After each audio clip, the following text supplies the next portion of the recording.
I know Canva could be overwhelming, but with the Canva Master Course, we guide you through every step of the way and show you a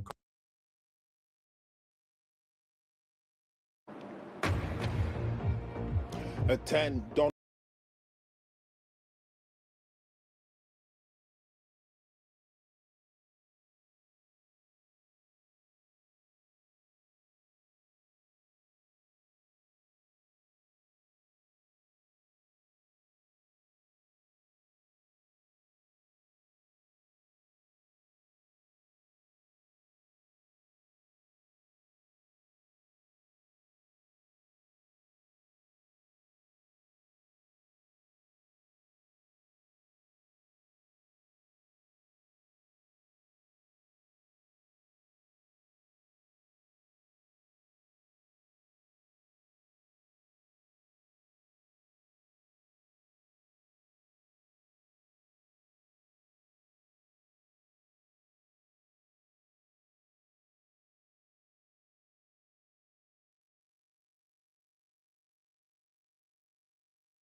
At 6 a.m. in Israel.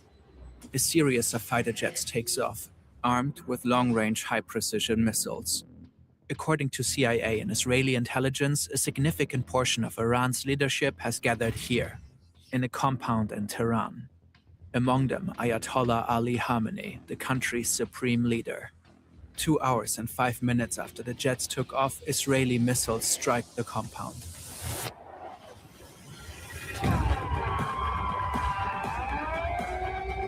This is how the Israeli and US attacks on Iran unfolded, how the country's leader was killed, and what has happened since.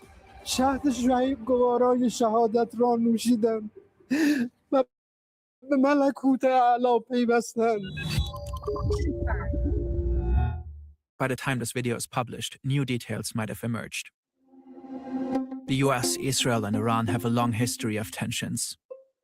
Until 1979, Iran was an authoritarian monarchy ruled by Shah Mohammad Reza Pahlavi. He was supported by the US. When his regime was overthrown in the Iranian Revolution, Ayatollah Ruhollah Khomeini took control of the country and founded the Islamic Republic. He was determined to transform Iran into a country ruled by Islamic law. Khomeini abandoned the former Shah's pro-Western stance. The US and its close ally Israel were declared sworn enemies. Especially the opposition of Israel became a strategic and ideological goal. Ruhollah Khomeini died in 1989 and was succeeded by Ali Khamenei, a cleric who quickly rose through the ranks and had become a key figure in the religious leadership of the country. Over time, Iran, Israel, and the US repeatedly engaged in conflicts. Sanctions were imposed onto Iran. Iran became a key financier of anti-Israeli militias in the region. In 2002, it was uncovered that Iran was enriching uranium at 2 secret locations. The enriched uranium could be used for nuclear reactors or nuclear weapons, a fear the US and its allies had had for a while already. Iran has repeatedly denied its alleged pursuit of nukes. The US and Israel ran many attempts to stop the nuclear program. Through cyber attacks, the assassination of key scientists, and especially in the US's case through diplomacy.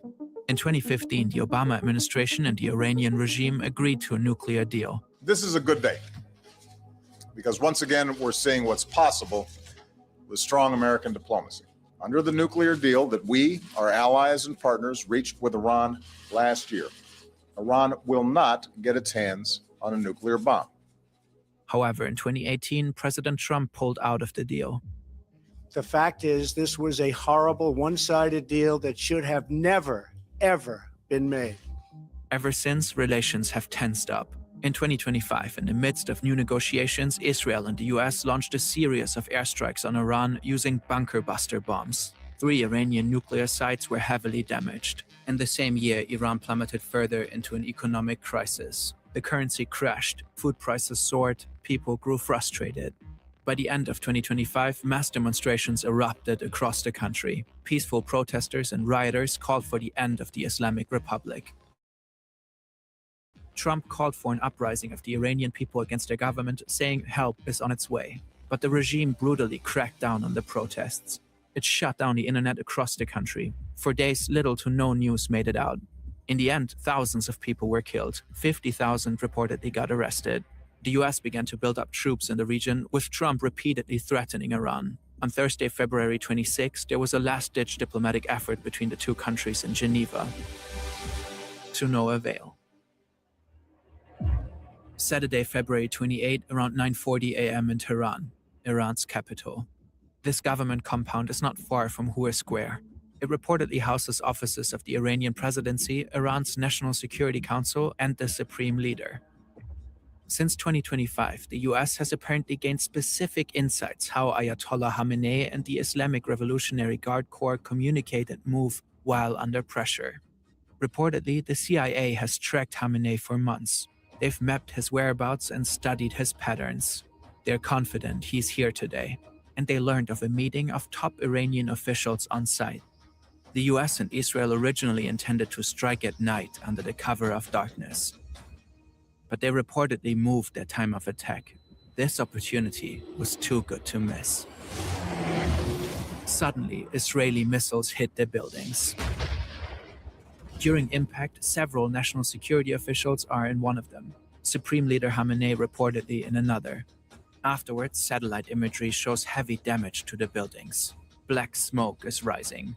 Geo-confirmed footage recorded here also shows massive amounts of smoke in the area of the compound. A picture taken here, too.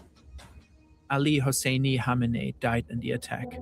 Also killed, Sayyid Abdurrahim Mousavi, Chief of Staff of Iran's armed forces. Ali Shamkhani, head of the National Defense Council. Mohammad Pakpour, Commander-in-Chief of the IRGC. Aziz Nazerzadeh, Defense Minister. According to Israeli news, a total of 30 senior Iranian officials were killed in just half a minute in the opening strike. The operation was dubbed Roaring Lion in Israel and Epic Fury in the US. It has been planned for months. Masoud Pezeshkian, president of Iran, however, survived.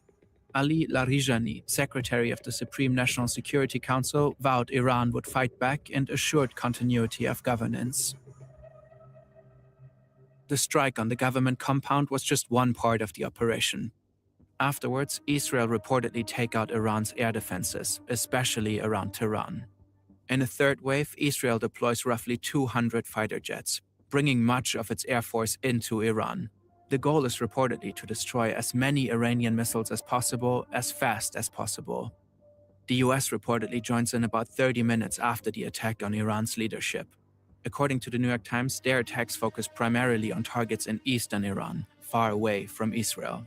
They also attacked the Iranian fleet. Reportedly, US warships fired Tomahawk cruise missiles at Iranian targets. American ground forces use artillery rocket systems. Several military and command centers in Tehran are hit by Israeli airstrikes. Further explosions are reported in Iranian cities across the country. Trump releases a video officially announcing the military operation and urges the Iranian people to take over their government. When we are finished, take over your government. It will be yours to take. Netanyahu later does the same. נבטיח את נצח ישראל. Shortly after their announcement, an airstrike hits the Saraye Tayyibi Elementary Girls' School in Minab, Hormozgan province. Iranian state media and officials claim that at least 175 people got killed, most of them likely children. These numbers have not yet been confirmed independently. According to the New York Times, the school is adjacent to an Iranian naval base. US Central Command announced an investigation into the strike. Iran launches Operation True Promise 4 and the retaliatory strikes begin. Countless missiles are fired at dozens of sites across the Middle East. More than 200 missiles are launched at Israel alone. In solidarity with Iran, the Houthis in Yemen announced that they will resume attacking shipping lanes in the Red Sea. This effectively ends a 3.5-month pause following the 2025 Gaza ceasefire. The US-led coalition reportedly intercepts several drones and missiles heading towards Erbil in the Kurdistan region of Iraq with no casualties. Multiple news outlets later report explosions near Erbil International Airport where US soldiers are stationed. That afternoon, Dubai International Airport is hit with an Iranian drone, striking Terminal 3 and effectively closing UAE airspace.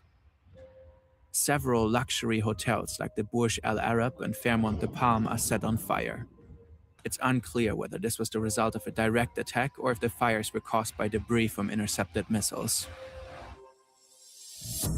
But the UAE isn't the only country targeted by Iran. In Bahrain, missile and drone attacks hit the US Navy Fifth Fleet headquarters. Footage shows what appears to be an Iranian Shahed drone striking a tower block roughly 20 minutes from the facility. In Qatar, the Ministry of Interior reports 66 ballistic missiles were fired at the country. The debris reportedly injured at least 8 people. In Saudi Arabia, the Prince Sultan Air Base is targeted by ballistic missiles, which are reportedly successfully intercepted. In Jordan, the military reports that it has intercepted and downed 49 drones and ballistic missiles, likely headed for the major US military bases across the country. In Kuwait, Iranian drones strike 2 passenger terminals of the Kuwait International Airport. In Syria, debris from an Iranian missile kills at least 4 civilians while injuring several others. Both Qatar and Saudi Arabia announced that they reserve the right to respond. The Arab League condemns Iran's attacks. Following the blanket strikes by Iran, NATO senior command said its missile defense systems in Europe and its early warning radar in Turkey are on alert. Some experts warn that Iran may activate sleeper cells in Europe and North America. There are many more events and details we can't cover in this video, as the texts continue back and forth. So let's zoom out a bit.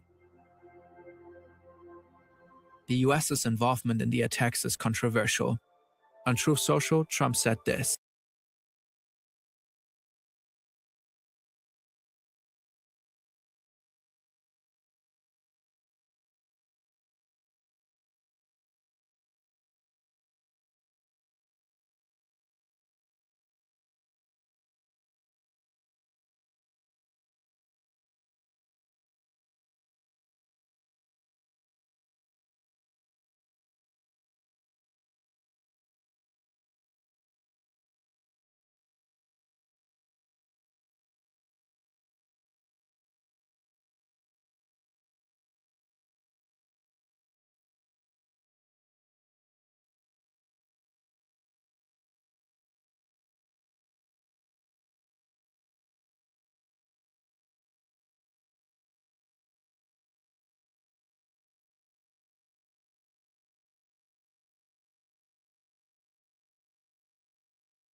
There are many more events and details we can't cover in this video as the texts continue back and forth.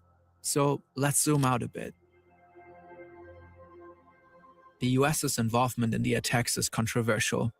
On Truth Social, Trump said this: Our objective is to defend the American people by eliminating imminent threats from the Iranian regime. Its menacing activities directly endanger the United States, our troops, our bases overseas, and our allies throughout the world. It's an argument for a war of necessity. An attack was looming across the sea, so the US had to strike preemptively. But it's unclear how Iran's activities directly endangered the United States. Iran was apparently years away from obtaining a nuclear weapon, according to the US's own intelligence. The country's ballistic missile arsenal is estimated to reach no more than 3,000 kilometers, a threat to neighboring countries, but not to the US. Iran might have been attacked because it was in a uniquely weak position, as a type of preventive measure. This might make this a war of choice, not one of necessity. These preventive wars are often condemned internationally, not only because they're optional, because if every nation went out to strike adversaries who they thought were temporarily weak, we would live in a world of constant war. According to international law, a war of choice would be illegal. There are also discussions whether the attack was in violation of the US Constitution. Trump started the war without congressional approval. Across the US and parts of the world, protests erupted, partly against the Iranian regime, partly against American involvement in the war. Oil prices have risen sharply. Experts warn of an impending global energy crisis because of the closure of the Strait of Hormuz. In Iran, people celebrate the death of Ayotollah Khamenei. Others are grieving. At this point, it remains unclear who will succeed him. For now, the regime formed a provisional government. It seems set on revenge and continues to strike Israeli and US bases. The exact number of deaths is hard to determine at this point. According to the US military, so far 3 American soldiers have been killed, with 5 seriously injured. According to Al Jazeera, 10 people have been killed in Israel, 3 in the UAE, 1 in Bahrain, 1 in Kuwait, 13 in Lebanon, and 2 in Iraq.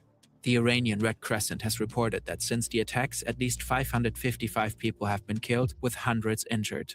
According to the Times of Israel, these numbers do not differentiate between military and civilians. The situation is likely to escalate further in the upcoming days. Timely reporting like this is incredibly resource-intensive. It's only possible thanks to today's sponsor, Hansen Shaving. We're grateful they're supporting our work. Many men experience razor burn, ingrown hairs, or skin irritation when shaving. Hansen approached the problem from an engineering perspective, researching what actually makes a shave more precise and skin-friendly. The result is a sleek, long-lasting aluminum razor designed for accuracy. The blade and a smoother, calm/firmness of a razor.